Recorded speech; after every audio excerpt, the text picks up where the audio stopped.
నాన్న కథ చెప్పు నాన్న. అనగనగా ఒక పెద్ద రాజ్యం అనుకోని కారణాల వల్ల అది రెండుగా విడిపోవాల్సి వచ్చింది. సిరి సంపదలు నిండుగా ఉన్న రాజ్యాన్ని ఓ రాజు పట్టుకెళ్లిపోయాడు. పేదరికం అప్పులతో ఉన్న ఓ రాజ్యాన్ని ఇంకో రాజుకు అప్పగించారు. ఆ రాజు పేరే చంద్రుడు. మరి చంద్రుడు ఏం చేశాడు? చంద్రుడు తనకున్న అనుభవంతో ఏం చేశాడంటే తన ప్రజలకి మంచి భవిష్యత్తు ఇవ్వాలని, ఆ రాజ్యాన్ని సంపన్న రాజ్యంగా తీర్చిదిద్దాలని దేవతల రాజధాని అమరావతిని ఇక్కడికి తీసుకురావాలనుకున్నాడు. కాని కళ్ళబొల్లి మాటలు చెప్పి ఒక రాక్షసుడు ప్రజల్ని మోసం చేసి అధికారాన్ని చేపట్టాడు. అమరావతిని సర్వనాశనం చేయాలని చూస్తున్నాడమ్మా. మరి అమరావతి ఏమనుకుంటుంది నాన్న? అమరావతి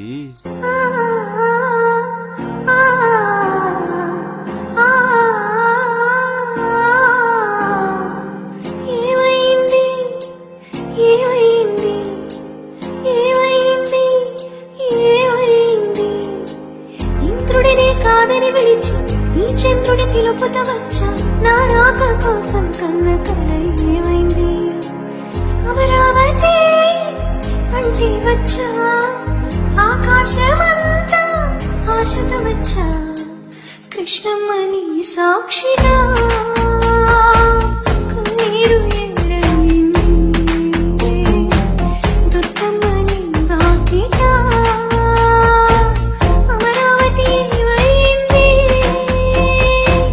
ఏమైంది? ఏమైంది? ఏమైంది? ఏమైంది?